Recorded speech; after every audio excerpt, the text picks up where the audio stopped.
guys, welcome back to the channel. Today I am so honored and excited to bring to you an interview that I had with Peter Panagore, who is a near-death experiencer and one of my favorite stories. He does such an incredible job articulating the things that he experienced. Peter Panagore has written a book about his experience called Heaven is Beautiful. And he also has a website and a YouTube channel where he does what he calls Not Church Sundays, where he looks at the teachings of Jesus from the perspective of a near-death experiencer. So if you'd like to connect with him further, check out my description box. Don't forget to like and subscribe, comment, and let me know what you think. I will be watching the comments and responding for the first couple hours after the video post. Thank you for watching. Enjoy!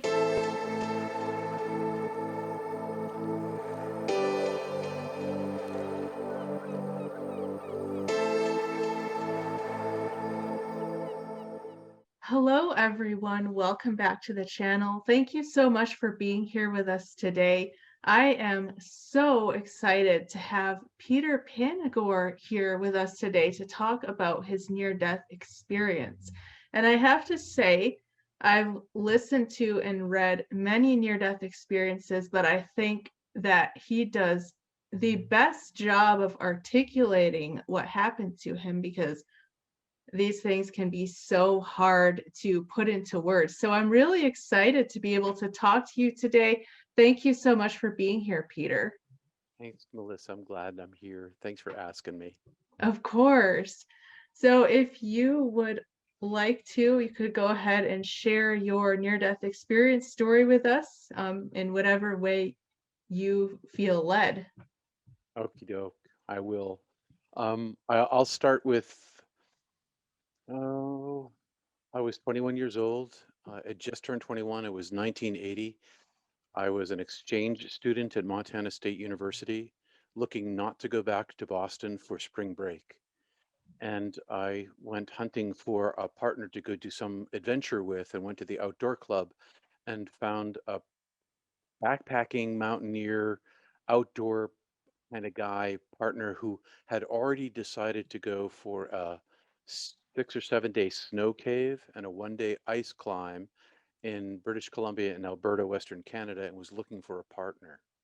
And so we got together and we talked it over and we discovered we had complementary skills and decided to go. So we do.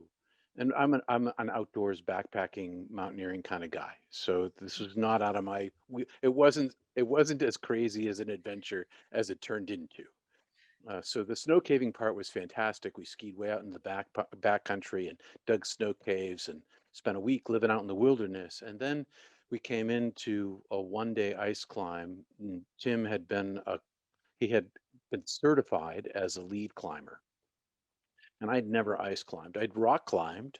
I could handle ropes and harnesses, and I think maybe this is I'm kind of making this up, but I might have been a goat in a former life because I like a mountain goat because I could just like scramble, So I spent a lot of my life scrambling up rock and climbing mountains and that kind of stuff. But rice climbing was outside of my experience, so I gathered all the gear that I could, and Tim had all the gear, and we went to this ice climb, which is world famous, called Lower Weeping Wall, and north of Banff in Canada, in March with about 10 feet of snow on the ground. And I made a mistake.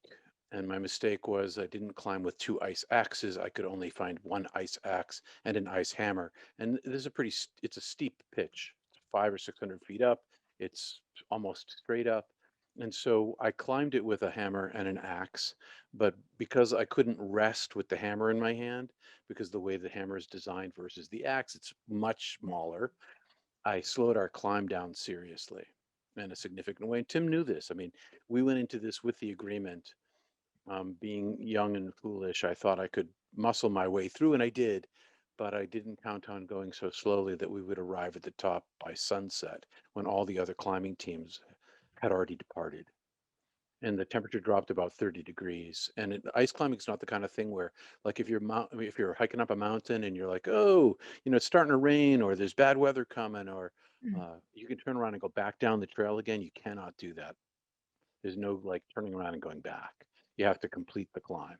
So we completed the climb, and the sun went down, temperature drops 30 degrees, hypothermia immediately sets in. I get violent shivers. We haul up the rope. It becomes a 300-foot knot and it's dark, and we're in the middle of nowhere. The scene is this: it's the Icefields Parkway between Jasper and Banff, and it's a provincial park that's like a third of the length. I'm not exactly sure how long it is, but it looks on the map to be a third of the length of of Alberta. It's a big park, and we're in the middle of this thing, and there's nobody there. We are by ourselves, even though I can see the highway, the Icefields Parkway. um, there's nobody there. So hypothermia sets in. We realize immediately we're in deep trouble, and we knew that we were going to die there. And it's weird to reach that conclusion within a 5-minute conversation where we'd been worried on the way up that I was going so slowly, but I couldn't help it. My muscles burned out from gripping this thing for so long, so I was going as fast as I could, and Tim was very understanding and forgiving about that, and for the whole ordeal that we went through. And then that we had this conversation knowing that we were going to die. I mean, I'm 21 years old and I'm sitting there with this guy and who I'd only known for a week. We got along great, but now suddenly we're talking about we're going to die here. And it was real. It wasn't like, oh, maybe we're going to die here. It was more like, wow, we are in a very bad situation. And so we decided that since we were going to die, we were going to die fighting to get off the mountain. And so this set up an entire night of driving ourselves forward with a newly discovered willpower for survival. I clicked into this, and I thought of it at the time as a mammalian drive to survive. It wasn't my personality, it wasn't my humanity. It was this animal nature inside me that was like, live, live. And we traversed through the night to get to the last rappel. Your viewers can check out the book if they want to get all the details, but it was quite a harrowing a harrowing night. And by the time we get to the last rappel, it's now a couple 3 hours before sunup, and hypothermia has gone through the stages. I have advanced hypothermia, and what that meant was, in addition to hypothermia, my feet were frozen like blocks of ice. My hands, my face, my lips, my brain was freezing. My body had all of the heat rushed to the core. I unzipped my coat because I was hot, which I knew was stupid because I was in the National Ski Patrol and trained as a wilderness outdoor responder. And even though I knew better, I was still making poor decisions because and that's what happens. You get confused in hypothermic states. That's why and people are often or frequently found frozen to death with their clothes off. Your body feels like it's hot even though you're smart enough to know it's not. And so I was clipped into the mountain. Here's the scene. I'm on a ledge. It's the size of an office desk, but it's like four desks long to the left, but the width is like a desk. And there's iron pins in the granite with rings attached to the pins and carabiners and straps that go to the carabiners that go to the harnesses. So the first time since we began our descent that we're safely harnessed into the mountain. And so Tim is off to my left, I'm to the right. The moon had risen 3/4. It was illuminated enough that I could see.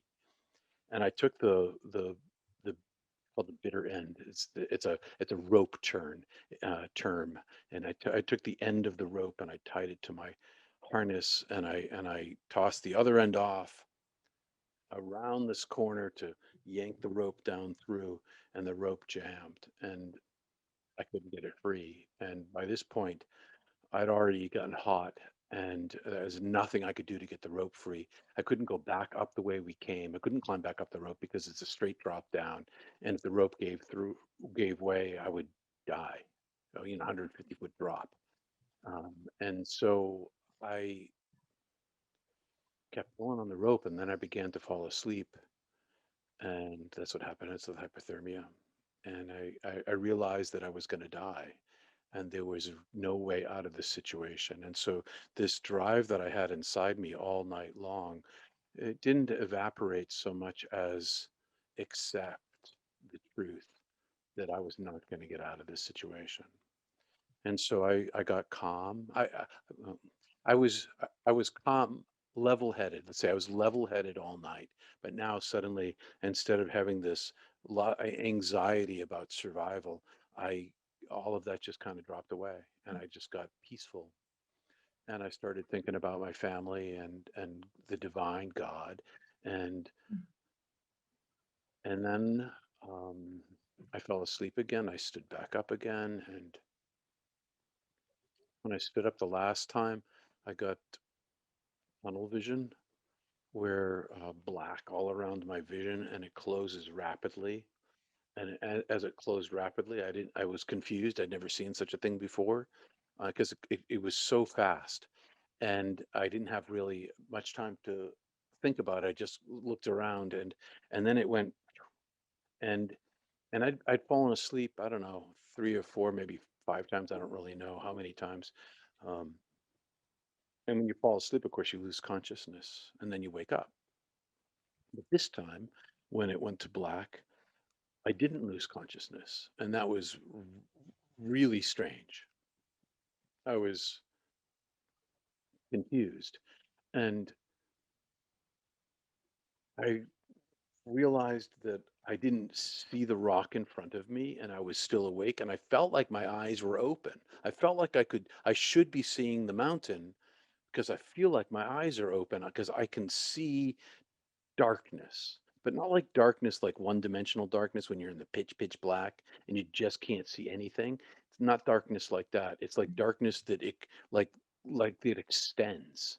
And so I'm looking into this darkness and I realize I don't feel like I'm standing up.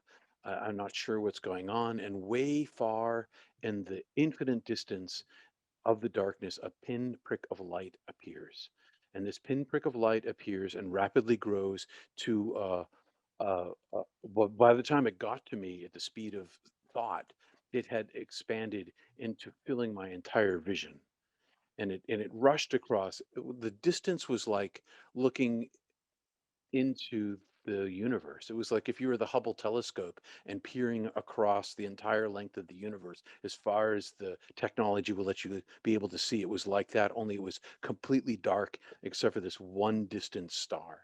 And this thing came rushing toward me. And as it came rushing toward me, it communicated telepathically to me. And when I say that, I mean no language. There were no words and there was no it communicated to me the fullness of an idea without language, and the idea was, I'm taking you, you're coming with me, you're I'm taking.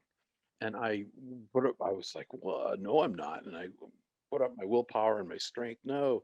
And it filled my horizon and sort of, I felt like it reached into me and yanked me out of my body. And now I'm inside of this thing. And everything I say about this, Melissa, everything I say about this is in metaphor.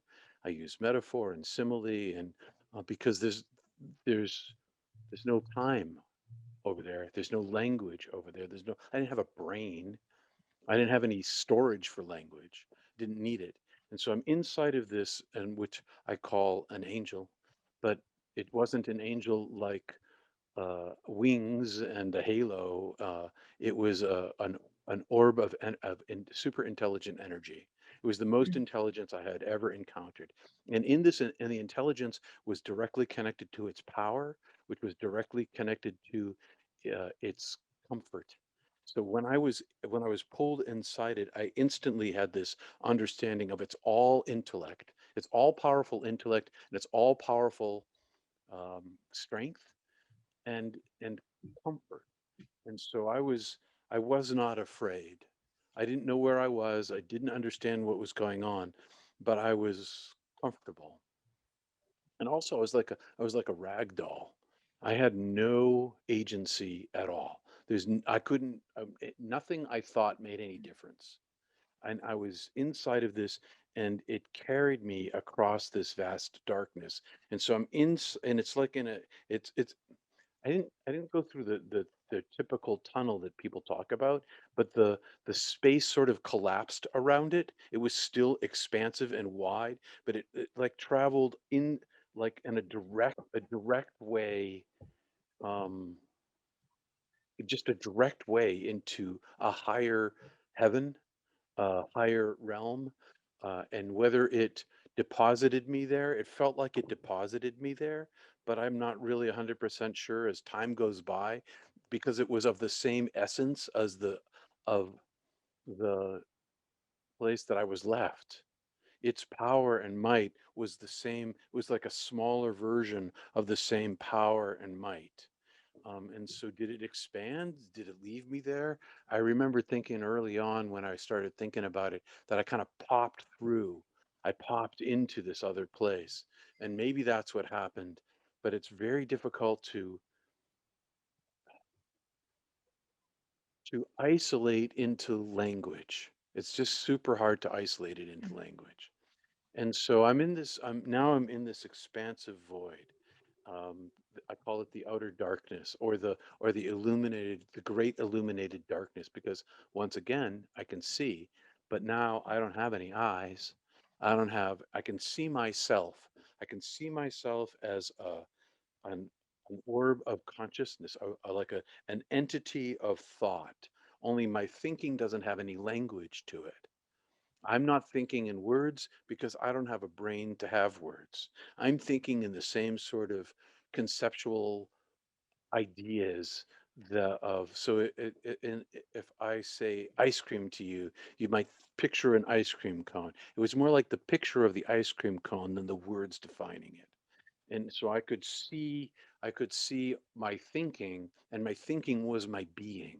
There was no separation from what I thought and what I was, and there was no separation between what I could see and what I was. So I was like one huge gigantic eyeball looking in every direction at once, and I was alone in this infinite space, and it was above me. It wasn't just out like to this horizontally. It was like I was in the middle of this great dark ocean, and I was content. And I felt like I remembered who I was. Oh, this is me. This is who I am. This is my true self. How did I spend all those years not knowing this? How could I be so blind as not to see the trueness of myself as this being? And I could see that I was much larger than I was on earth, much larger, and but I didn't have any matter. I was in nothingness. There was no thing there, nothing. I'm in nothingness. And I say that um, because it's an emptiness. It's an emptiness that's paradoxically full. So it's a darkness that's light, it's an emptiness that's full, and I'm by myself and I am unafraid. I don't I did I know where I was? I knew who I was. I knew who I was, and that was enough for me. And I tell this, it's timeless. Did I say that it's timelessness? So there's no future and no past. There's all time all at once, and not just all linear time, but like all time in all these different directions: forward time, backward time, sideways time, whatever kind of time you can imagine inside your head. It was all inside this now. Is just now. But I talk about it in a sequence of events because I have no choice. If you got to have a chronology to tell a story. So otherwise, do you know what Dadaism? I'm going off on a tangent here. It's a poetic form from the early 20th century. It's a crazy thing, Dadaism. Didn't last long. Um, anyway, um, it was absurdist poetry. So the Okay. divine, this is an absurdist place because everything happens at once and there is no time, and yet there's definitely experience. So a portal opened, like a door or a gateway or the pearly gates, whatever you want to call them, but it was an opening in the darkness that was right up next to me, And when I looked into infinity, so I'm looking out into infinity, and I know that I can see further than I'd ever seen before, but I can't see the end of it, and I can't see the beginning of it. It's beyond, and yet I know that I can see so much further.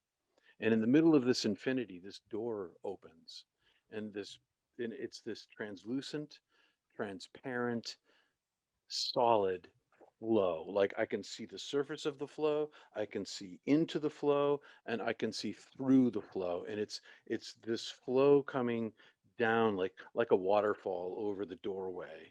And the doorway is this gigantic opening. And this flow, though, is pearlescent light, pearlescent luminousness. And it's just radiant.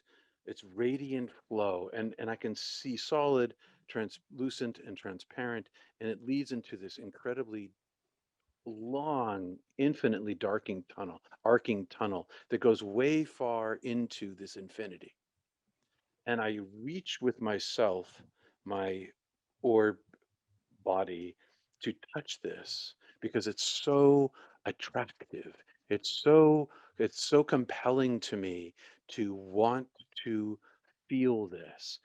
And as it's a calling to me, and as I reach to it and touch it, it it lives inside of me. It all flows right inside of me, and then all these things happen at once. And it flows inside of me, and I hear my name called. I hear not Peter, because I am not Peter. I hear the origin of my soul, the calling of my soul into being. I sense that I am known and that I am created, and that I can see the origin of myself. And I describe it as a photon that's superposition and wave and particle. So I can see my origin of myself, and I'm superpositioned. I am a limited singular photon, and next to me, right next to me, are a trillion, bazillion, gazillion, all the photons and all the universes, all in one place, and they are gigantic. It's like this huge wall of photons out of which I come, and there's this unitive field, the quantum unitive field of, and then now I'm going to be macro micro of photons. I know that that's not true because they're quarks, and I get all that, sorry. So um but I am a separate, I'm a quanta of the quantum, and the quantum field is ginormous, and I am both part of this thing, made from this thing, and yet limited and separate from it. And I am also I'm superpositioned because I can see myself inside of the oneness of being. I can see that I'm part of this. I can see that this is the creator who created me, but I also can see this long tail of my soul. I have my own quantum field, and my own quantum field is contained over eons. And in my field, I see uh, other lives that I'd lived or am living. So it was confusing to me. Was it because I'm in timelessness? Was this past? Was this present? I couldn't tell that there were other parts of other lives that I had lived that were many, and I couldn't. They seemed simultaneous to me, but they were tiny, tiny things in comparison to my soul size. For as many as there were, they were just so small. And whether they came to Earth or to some other dimension or some other universe, I can't tell you. I'm blind to that now. I can only see that they were there. And and I also could see that that as Peter, there was nothing about my humanness that had been unknown. So I was completely and fully known by the divine. And I tell this every time I tell this story, I change the order in which I tell the events because they're not fixed. They're not fixed because and maybe there wasn't a sequence of events, but the timelessness overrode all of that. It all seemed instantaneous to me. like all at once, one huge download, boom. And and so I knew that I was known. I knew that I was created. And then I went through a hell of my own making. My life review was to suffer all the pain that I gave away in my life from the point of view, from the inside. When I say the point of view, I mean inside the bodies of every single person, inside the brains, inside the emotions and the emotional responses and the physical suffering. I felt what they felt, juxtaposed and simultaneous to my own justifications and emotional state for causing them their pain, my reasons, my hurt. And there was this disproportionate thing that happened. Like the pain I gave away was the size of a mountain, each event, and my reasoning and emotional state for giving them the pain was the size of a pebble. And so the amount of pain that I turned out to have given away in each event and also in an accumulation of events was disproportionately humongous. And meanwhile, I'm judging myself, and I'm seeing the pain I caused these others, and I'm seeing the paltry reasons, the inexcusable reasons that I gave myself to cause them this immense amount of pain, which turned out to be pain I gave myself. So I gave this pain away, and I got to keep this pain. It attached permanently to me. And so meanwhile, I I hear the voice that is the universe in which I am, in this greater darkness where I am, and it's all around me and it's right next to me, but I can't, it's the only thing I can't see. I can't see the embodiment of the voice. I just hear it like reverberating all around me, right next to me and inside of me saying, I love you, I love you, I love you, I made you, I know you. I've always known you. There's nothing about you about Peter that has ever been unknown to me. I've witnessed everything and showed me all of that as I went through my hell review. And I was shown all of humanity. I was shown all of humanity's brokenness and the suffering that everyone gives to everybody else.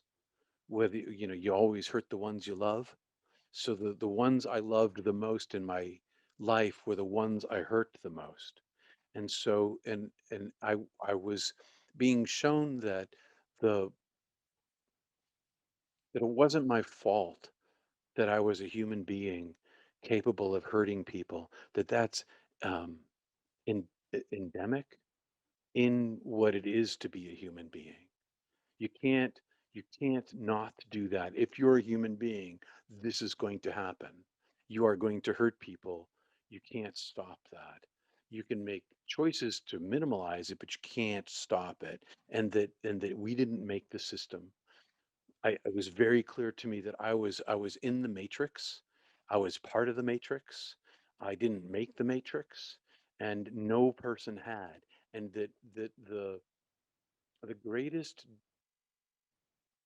suffering that anyone had caused in the history of the world, our world, was still only the size of a hill, small little hill, compared to the the distance between the sun and the next galaxy over.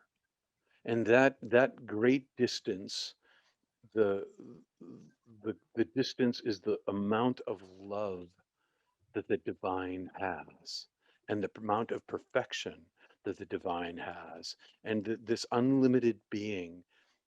I could see the super tiny size of the suffering that I had caused in comparison to the purity of love, and that became my measurement of myself.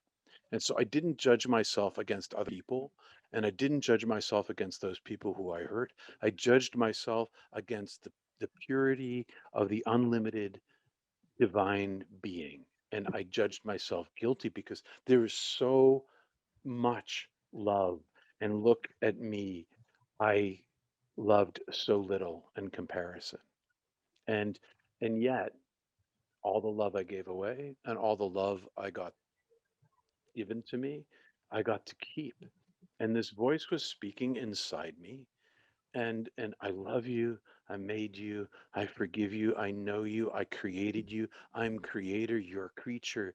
And I love you. And as I listened, as I finally got out of the pain that I had caused and listened to what was being said to me, I turned and faced love and was forgiven and infilled with beauty, love, truth, joy, knowledge, understanding, bliss, healing, wholeness, adoration, hope, knowledge. The list is long. The so I get infilled with this oneness of being, and I feel like my ginormous consciousness expanded. It got bigger. It got bigger and bigger and bigger, like a balloon, and got to this point at which one more molecule of air would have obliterated me. So one more molecule, one more taste of the fullness of being, of love, of beauty, would have I would have ceased to have been even my consciousness, because by this point Peter was forgotten. And then this experience of the divine oneness sort of, I didn't evaporate so much as allow more Peter to come back in for a moment, I guess, because then I said, "Am I dead?" And the voice said, "Yes, you're dead." And I said, this is all non-linguistically, no language. And I said, "But I haven't, gone through the tunnel all the way yet. Do I have to leave?" And the voice is like, "Well, it's your time.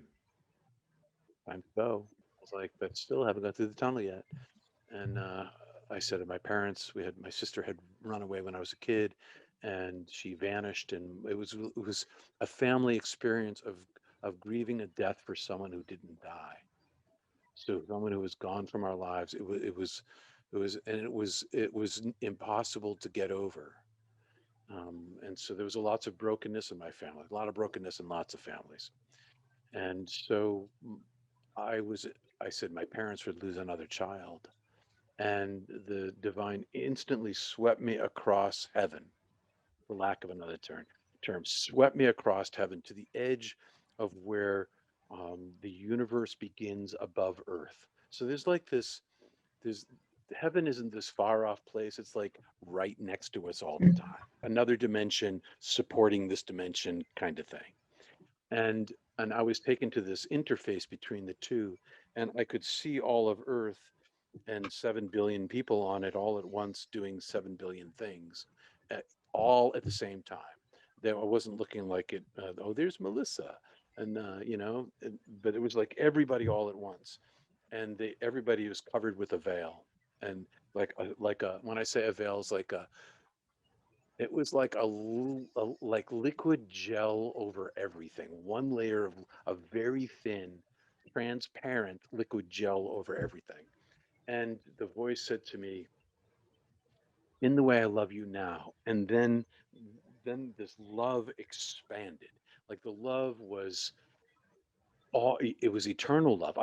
All the love that was, all the love that is, all the love that will be, on a universal scale, all the love the size of our universe focused in on me, like like a laser right inside me, till I was illuminated with this divine gift of love.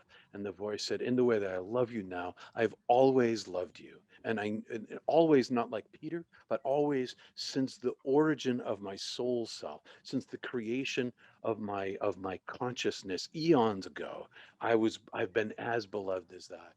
And I was infilled with this, and the voice said, "In the way I love you now, I've always loved you, and I love everyone. And now you know that the length of your human life was the snap of a snap of fingers, that fast, beginning to end. And that because of that, everyone will find the truth when they die, including your parents, even though they can't see it now like you can because they're under the veil." and I could see my parents' faces and I could see their suffering and I could see their like the accumulation of their suffering and their future accumulation of suffering should I die, and the future of the mitigated suffering should I choose to live. And the voice kept saying, time to come home, time to come home, I love you. And they're going to be fine because in a moment's time they're going to die and find out what you already know, and you know they will be well, and all suffering ends and they'll be healed. And still, I guess I felt sorrow, sorrow and compassion for them. And I said, I still haven't gone through the door yet. Do I really have to go? And the voice said, I want you to come, but no, you don't have to. I said, well, if I go back to life, can I come back here to this state of union with you, this place with you? And the voice said, yes, you can come back here. And I said, well, then I choose to live my life, knowing the length of my life is the snap of a finger. That isn't now on this side of the veil. It's not, it doesn't feel like that anymore. But I still know that that is true. And that's given me great solace for my whole life. But so I say, I choose to live my life. And the voice says, you won't live your life, and sends me back. And on my way back, I had a choice of what life I was going to enter. So there was like a million entry points into this body. And at the center of this circle of a million entry points was a like divine laser white light. And I could have entered through that beam, but I was like, I want some self autonomy. I want to be myself somehow. Because you just told me I'm not going to be me. I want that now. And so I want to be a writer. I want to be this. I want to be that. So I made all these. In an instant, I had to make choices. So I made choices, and that choice led me into an opening. And that opening, not far from the center of the light, but not in the center of the light, closer to the center than to the edge. And I'm inside this thing, and I guess I get tunneled back. I've never really thought about that part, what that was like. Because the next thing I knew, I was being crushed. You know, an ice screw. An ice screw is this. When you go ice climbing, you these screws are about this long. Let's see if I get fingers in the camera. Screws are about this long and they're hollow, and they look like Archimedes' screw from like way back 3,000 years ago when Archimedes invented the screw. But it's a hollow tube and it's got a little hole in it. And you put your hammer in it and you turn this thing like a screw, and I felt like I was being screwed back into my chest. And through this hollow tube, I was being crushed and injected back into this body again. And it was awful. I had forgot suffering. I'm back inside. And as I swim back to consciousness here, as my brain comes back online, I'm racked with pain. I'm just my whole body is filled with pain, and not just the physical pain of my hypothermia and my frostbite, but the pain of being a human being back in the material world itself, where because all suffering had I'd forgotten all suffering, and so then as I swam back to consciousness, and I wasn't doing any of this, okay? I wasn't making any willful choices. And the only willful choice I made in this entire event was asking to come back. And actually, the second willful choice was choosing in an instant, with no time to think about it, the direction I was going to lead in my life. But otherwise, it was being done to me. And I swam back to consciousness, and I got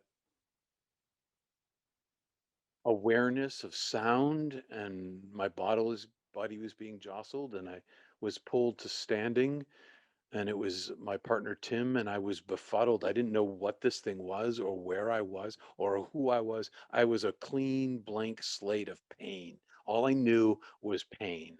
And as I stood up, everything started working again, and my brain started functioning, and I reckon, oh, that's Tim. But where was I? What's going on here? I'm now kind of in this unreal world, and he's talking to me and he's screaming at me, "You were dead, you were dead." you die, I'm gonna die. And he's crying, and eventually he calms down and he gets me to pull the rope, and the rope comes free, and we self-rescue. And and then begins a whole nother life. Thank you so much for sharing that. I mean, honestly, I'm speechless. Like I feel like I could unpack that for the rest of my life. Couple of things that kind of stood out to me. You were talking about your life review and how you experienced all the suffering that you had given to others, and it was the hell of your own making. And this is really interesting. I've never heard anybody say this before about how God understands that to be human is to cause suffering and it's inevitable. So this is kind of a deep question, but what do you think the point of us experiencing that suffering is? I, I, I think several things. I don't know the answer to that question. When I was dead, I understood. I asked about the universe. I wanted to know. I knew. I was like, download, understand everything. Click that one button. Mhm. And so now I'm in the situation where I see certain things, and so I see I see that God, source, light, sees the world through us. We are the eyes and fingers. How did the divine know all of my story? Because the divine experienced it with me. True for every Wow. single person, and not just on Earth. You know, we now, the Pentagon and the Navy and the Army are like, UFOs are real. We are not. We're so Right. we're not Yeah. just. It's not just human beings. It's all sentient beings and all the universe. It's the chickadee outside my door. It's the chipmunk. It's the whale. It's the tree. It's the flower. It's the divine self experiences this world with us, through us, and and love. And if there's a universal purpose on Earth, I can't speak for other planets, but if there's a universal purpose on Earth, it's love. It seems to me that the entire universe is made of love, every bit of it, the whole thing. It's an outpouring of love that pervades everything, and that's why it exists. It's like this compassionate action to make things exist. And if it wasn't with this duality, if it didn't have the duality of of COVID-19 colonizing your body in order to eat, or the um, or the hunter killing the deer for food, or the black hole consuming entire star systems. The whole place is built on death and consumption, decay to life. The whole universe can't exist without, as it is in this level, with this love, this universal structure, without pain and suffering. If it had no pain and suffering, if it had none of that, we wouldn't be here. It can't exist without it. To exist, it has to have to exist as it does. It has to have this.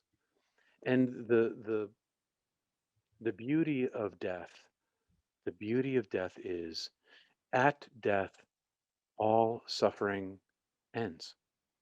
I went through a hell of my own making. Okay, I can also describe it, stealing Catherine of Genoa's ideas, 1500s.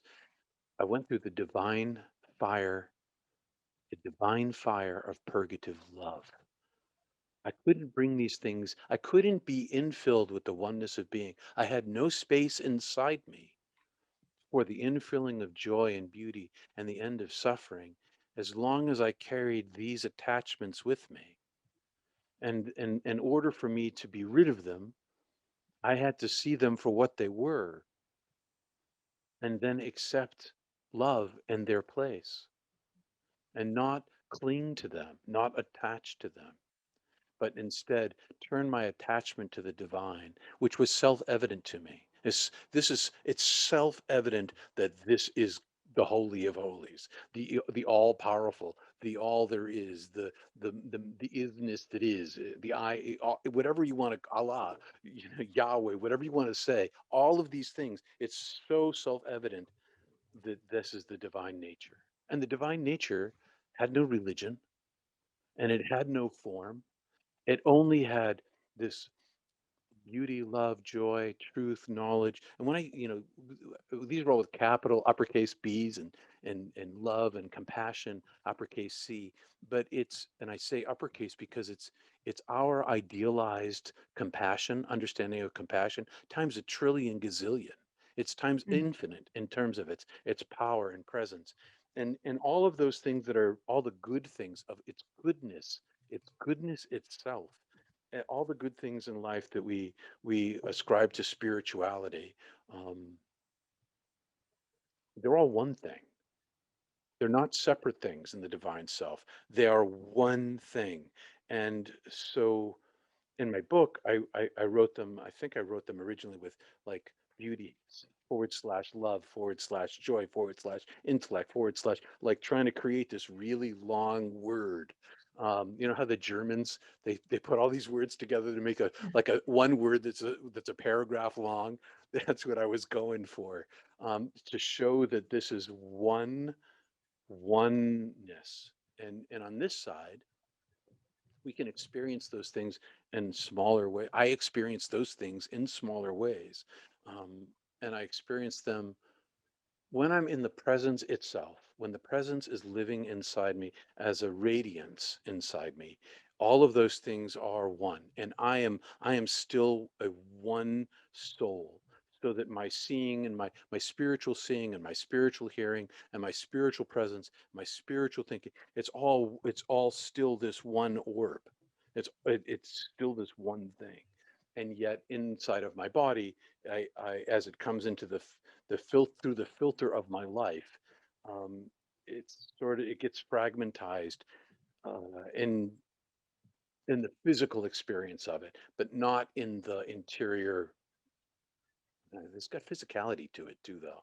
On the inside, it's got this deep sort of resonance, vibration, flow, whatever you want to call it. It's this living thing, um, that can be cultivated.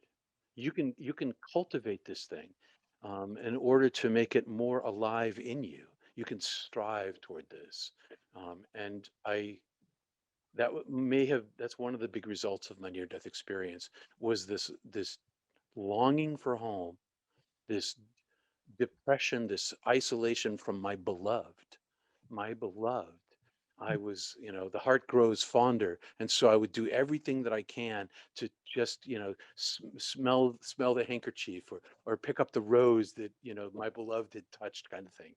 Um, but I used contemplation techniques to clear myself of myself in order to deepen my relationship, to get out of the way of the divine presence. And I read this, like this friend of mine told me this today.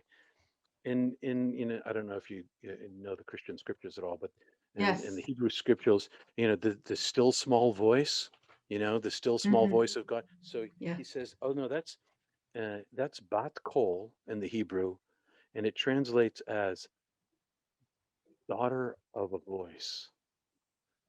This, Really? yeah, I was like, how did I not know that? It's like that's what it's like. It's like not the thing itself, but it's like the beloved daughter coming with the word of the voice to speak it inside you on behalf of. It's the same thing, carries the same, it's the emissary of the queen. It carries the same sort of value, but it's also less than. And she's of the same Mm. blood, and she kind of looks like the queen, but so it's like you listen through a life of contemplation. You get to listen to the voice of the daughter of the voice speaking inside you. And it becomes a channel, not only back into the divine, in order to have some connection, some strength on the inside and up, even though heaven's not really up, to the outside world. So this thing, when you connect on the inside, it connects you this way and fills you this way, and then impacts the world around you. And talk about serendipity. Serendipity, like all the time, all day long. The deeper you go, the more it is. So this morning I was listening to the book Caste. It's one. It's I don't know if you've come across that book yet. It's on racism between Nazism. It's a comparison of Nazism, India caste system in the United States. It's a powerful book. And and I'm thinking, I know, I was thinking about my one African American close friend from divinity school. I'm like, what? I wonder what happened to him lately. I haven't talked to him in a couple of years. We keep up, but and so I'm just thinking about him, and I'm in this meeting with this guy, and he's talking about the daughter of the voice and who should pop up on my phone in a message, but that guy. It's like Wow. it's like 2 hours later. I'm like, oh my God. Oh my God. And so that kind of, and those are minor things. That's just a minor thing of of of connecting to the divine that manifests in the physical world. And I guess I've been talking for 50 minutes. Oh my God. You're the Well, that's best perfect. listener. I want to hear what you have to say. And that was actually perfect because my viewers, a large majority of them are from the deconstructing Christian world. So I'm sure that will speak to them. Oh yeah. I heard a new Um, word this week. Exvangelical. oh, I like it. What do you think is the best way for us to connect with the divine while we're here? Two ways. Love each other. Number one, love each other. It's built into human beings. It's built into us. And there are so many kinds of love in the world. So even if you're not a spiritual person, even if you're, say, um, a super logical atheist, and yet you love your children, that's love. It's real love. And love is what God is. God is love. And that's one thing. But the other way to cultivate is you got to strive for it. You need to, Jesus said, he said, when you pray, go into your closet and pray by yourself. He said, make your eyes single and your body will be filled with light. He said, you are God's, small g, not a capital G, lowercase g. Still, you are light itself. You are the light of the world. And we can, by going on our interior world, by looking inside ourselves, using breath and mental focus, we can quiet down the egoic mind, the false self, as Father Thomas Keating calls it, uh, from the centering prayer movement out of the Catholic Church and the Trappists and the Theravada Buddhists. Um, If you can quiet your dualistic mind, you can hear the daughter's voice. You can hear the voice of the daughter. You got to get that straight. You could hear the daughter of a voice. You could hear the daughter of the voice. If we learn to quiet our minds, and so and I was a preacher for 18 years, and someone once said to me, one of the women who worked in the church I first was working in, she said to me, "So Peter," and she closed the door. "I have this," and nobody knew I was a near-death experiencer at this point. She said, "I have this sneaking suspicion that if you weren't preaching, you wouldn't go to church." And I'm like, "No, I guess I wouldn't." She and she said, "Why?" And I said, "Because my spirituality is sustained interiorly. I don't need the exterior to sustain my spirituality. I like the community. I like the community because in community, this interior practice multiplies. When I When two or three are gathered, I am there. And when you access the divine inside yourself and you do it with other people, it magnifies itself.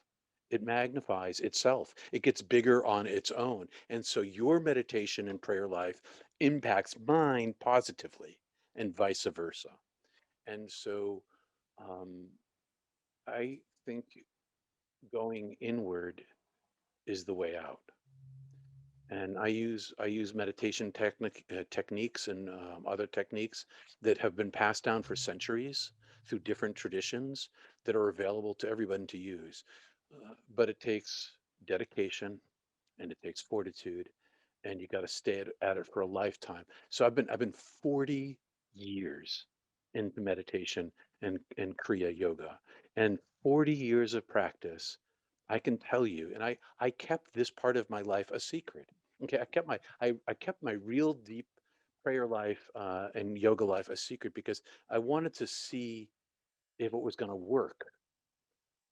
I wanted to know Mhm. that what I read, I wanted firsthand experience that if you practice this, you will get this result. And that happened in my life. The the deeper I go, the more present the presence becomes inside of me. The more I see it in other people, the more the radiance shows itself in nature. The deeper I go inside myself through the practices of stopping the story that I tell myself inside my head about who I am and what I am, and instead listen to the divine, still, small, silent voice inside of me, I then discover my actual self. And that just changes my world on the outside with no effort of my own. My only effort is to go in, and then all these wonderful things, the gifts that God wants to give rather than the ones that I want. It's the elimination of the I. It's the elimination of my will. Your will be done. That's what I'm talking about. Your will be done, not on the exterior world, but your will be done inside of me. Let my will. There's this saying over a doorway on Mount Athos, and I think it's in St. Paul's monastery, a Greek Orthodox monastery, and it says, if you die before you die, then when you die, you will not die. And Oh, that's wow. what we're talking about. We're talking about a daily little death of self. Every 20 minutes a day, an hour a day of selfless meditation, of the practice of stopping the story inside your head, not only eliminates anxiety and fear and lets you see that you're not your emotions and lets you carry a belly of peace with you through the day so you become less reactive in the tension built world. Not only that, it teaches you hyper focus in all your tasks and makes you a better parent. I can say that for true, and a less reactive parent. And but more particularly, it aims your heart into the divine and lets the divine aim inside of you. And because of that, as Saint Francis of Assisi talks about, make yourself a channel, make me a channel of your peace. I don't know if you know that hymn. Make me a Yeah. channel of your peace. It's Saint Francis's prayer. That's what this is talking about. You become a channel of the divine light itself without willing what the result will be, because it's not what happens out here. It's the surrender of the self. And when we surrender ourselves a little bit every single day over a lifetime, this channel grows.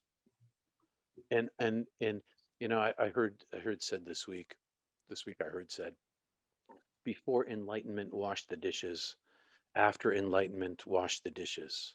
And so it doesn't and the other saying I heard this week, the same person told me, she said her teacher once told her, the good news is before a realization or an awakening, you don't have to be perfect. You don't have to be perfect to have an awakening. You don't have to be perfect to have a realization.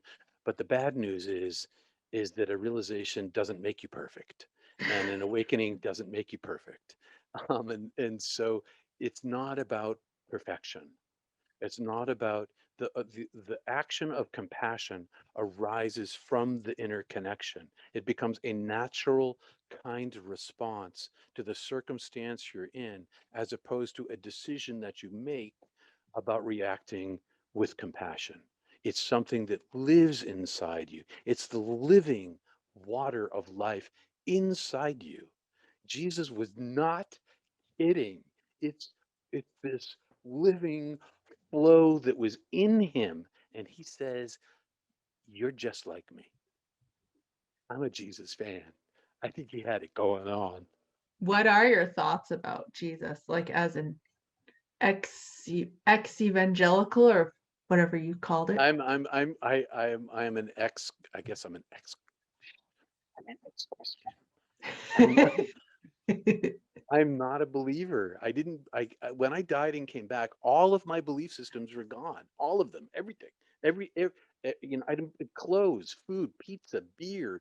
I didn't believe in anything. Nothing. Zero. Zippo. Only the divine self.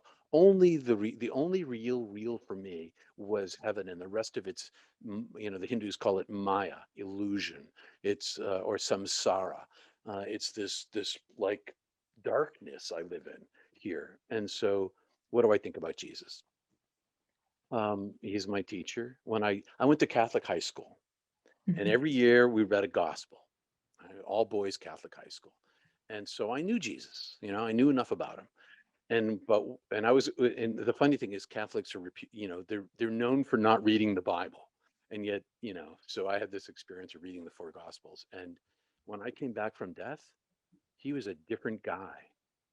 He reads to me like a near death experiencer. He reads to me like a man who took a spiritual journey. He had a calling, right? He gets the calling, he goes to the river, he has an awakening, the dove, this is my son in whom I am well pleased. And then he goes, and then he has a realization. He gets out into the wilderness where he works between the duality, the earth, the world of material and the world of the divine. And he has an Mhm. awakening, pardon me, a realization that he chooses heaven. And then he has the transfiguration and he becomes enlightened.